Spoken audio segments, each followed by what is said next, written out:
Alright, hey guys, we're back, so, just a little inconvenience, but we should be ready to talk about it right now. So, starting from where I left off, I was continuing on with the flashbacks, from now, when Trashel got kidnapped by the, Xanax. We had some pretty interesting things here. We got to see kind of Trashel from the past, and we got to see more of the Xanax, kind of as they're more threatening.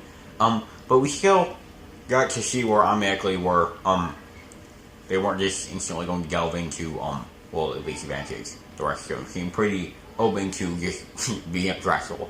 But, it seemed like we got to see more of the Xanax, personalities here with the characters, and, we also got to see a little bit of, still Splink's not quite into all of this, all of what the Xanax were into yet. At least as far as they went into doing what they do. And I think that also helped when, we got to see a little bit of Splink's kind of holding back from letting, which I believe Cyril. Yeah, it was Cyril. Cyril, didn't use, he was gonna use the knife on Trashel after they were, hitting him. And Splink was kind of, he told him to take it easier. I feel like this kind of allowed Trashel to be able to see a little bit that Splink had fully delved into everything Xanax had started to do and what kind of who they were. So that did help with the moments later on when we get to see Trashel and Splink talking, and Trashel is talking to Splink about how he can see that there is something. Basically, Splink is not entirely into everything Xanax is doing. So, I felt like that helped out with that a little bit. It was interesting then to see, Trashel interact with the Xanax, and the moments before Trashel got kidnapped as well.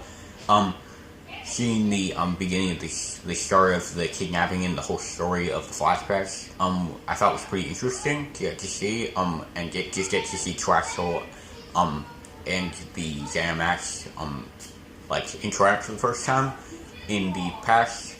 I thought that was pretty interesting to get to see. It was pretty cool, and they did it pretty well.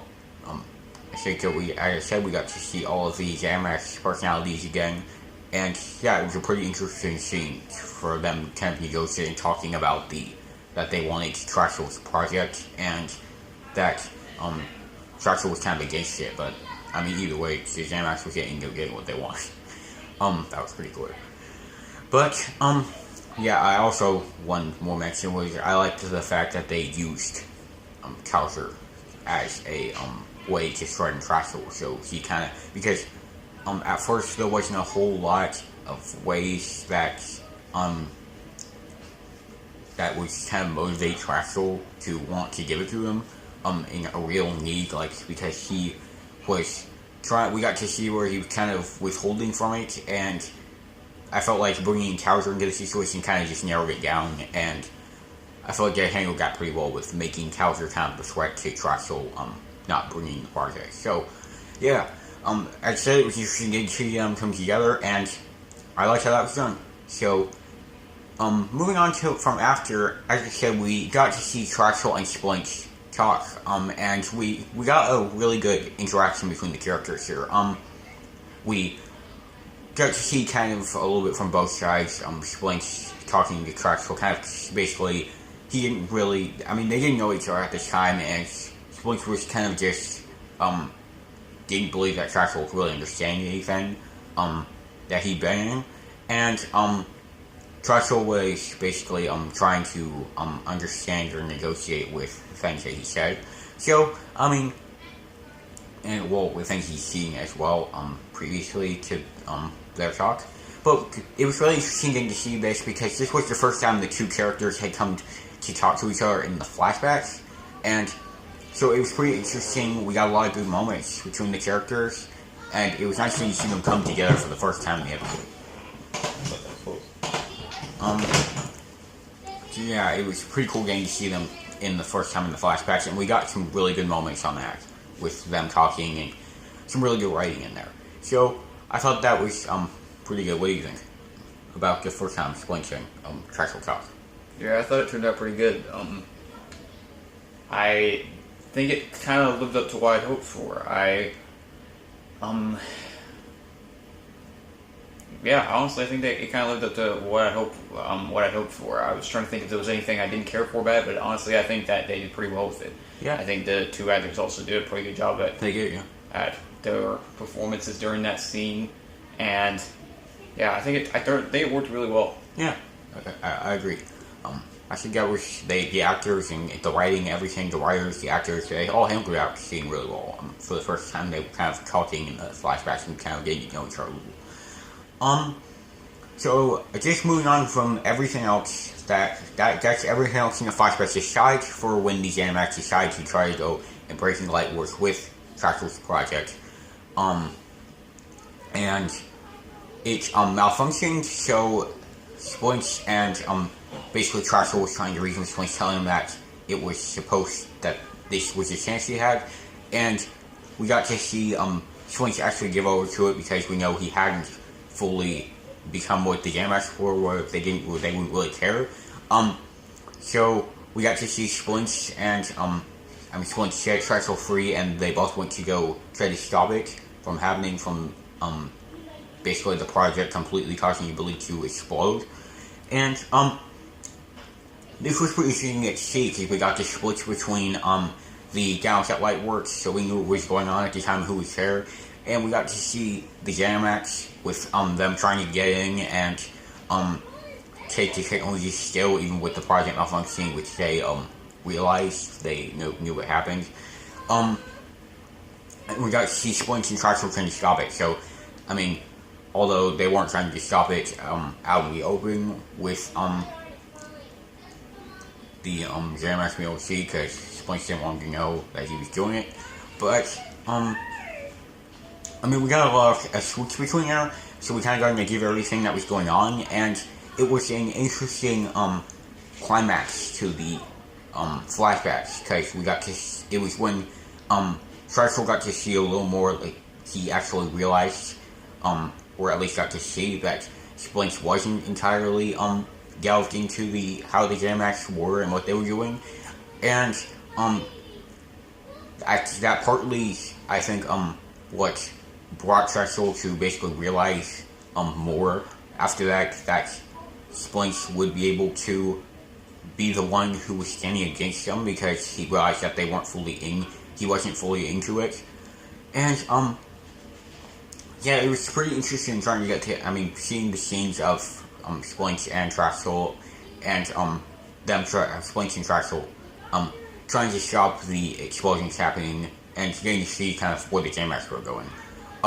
So yeah, I feel like it was a pretty good climax to the flashbacks, and we got a really good scene afterwards with Splinch and Splinch and Trexel gang, where he was telling Trexel he would have to leave. I agree with what Stanley said, where I feel like there maybe could have been like a moment working here where maybe Trexel at least was maybe going to look at his phone or something with Cowser on it, his name or his number or something, to like thinking to call him, and like he didn't.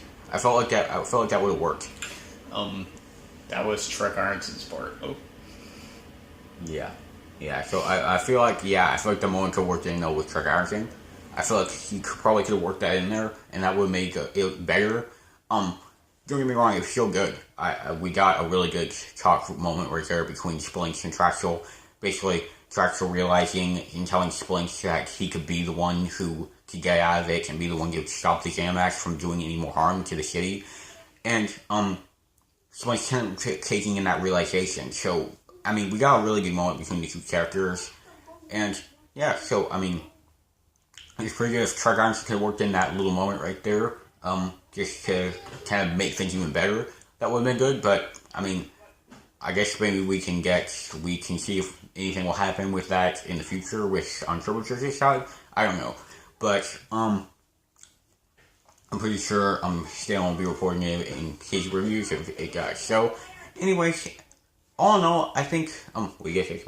Yeah, I was just gonna say, what did you think? So, all in all, what did you think over the whole flashback storyline for this? Yeah, that's what I was just gonna say. with all the flashbacks, I think we really got an interesting kind of origin, a really interesting and well put together origin story with Splunk Contractual, because it was like in the previous Contractual episode we figured out that we had seen that they knew each other, we knew they were going to, but this kind of delved into their past and explained like everything we need to know, and I think they put it together in a really good way. With Contractual side at Lightworks and Towser and the Zamax and Splints and the Lightworks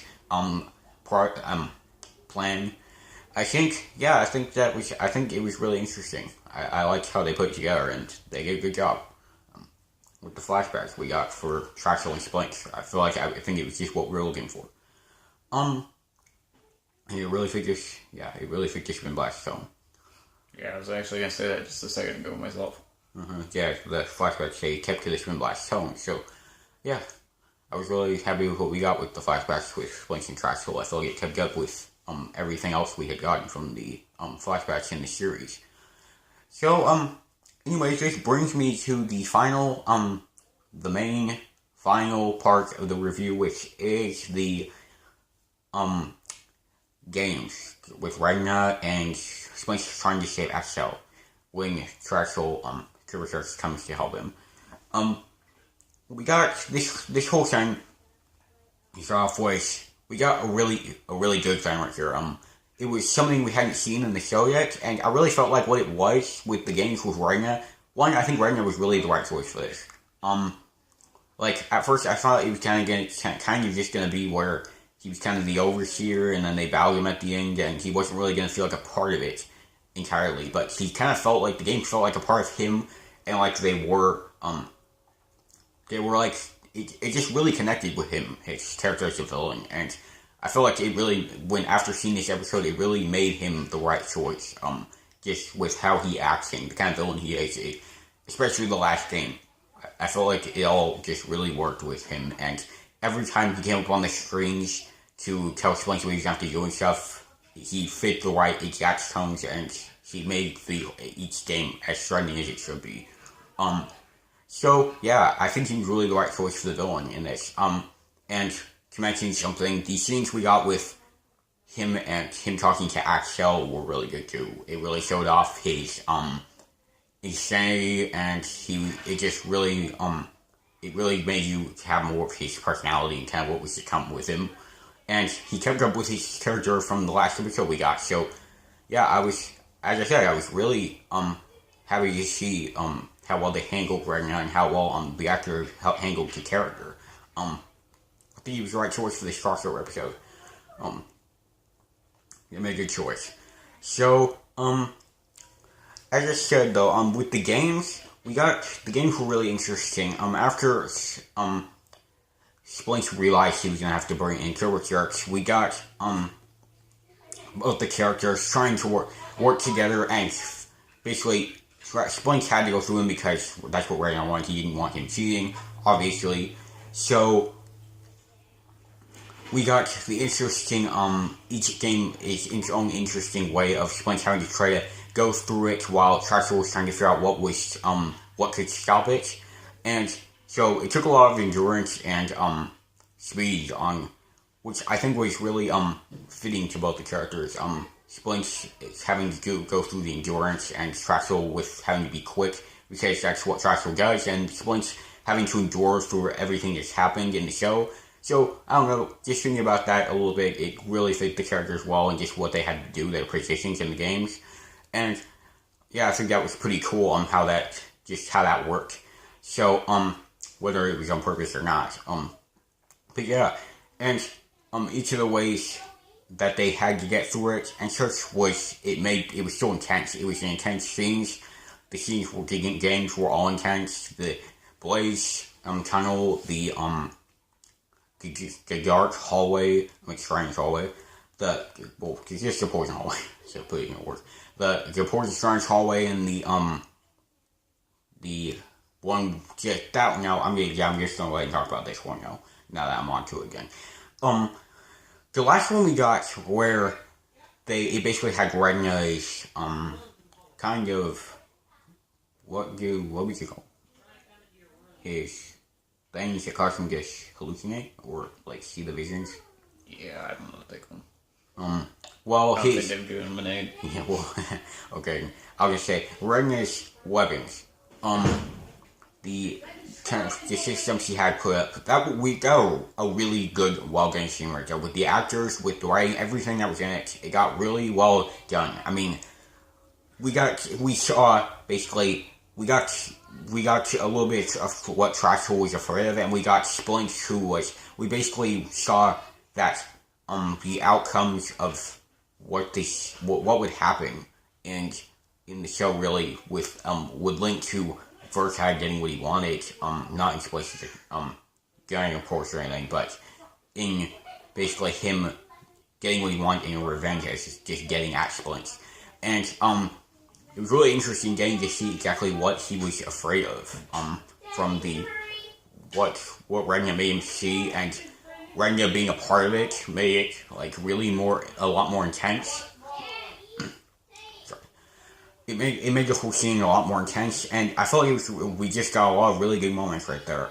With them getting to see that, and just the way the actors did it, they did it really good. When they teamed up to destroy the systems and get through the last room, it was really good. Yeah, I think the parts where the two parts where Retina was walking circles around Splinks and Trexel. And saying all that stuff to him. Night.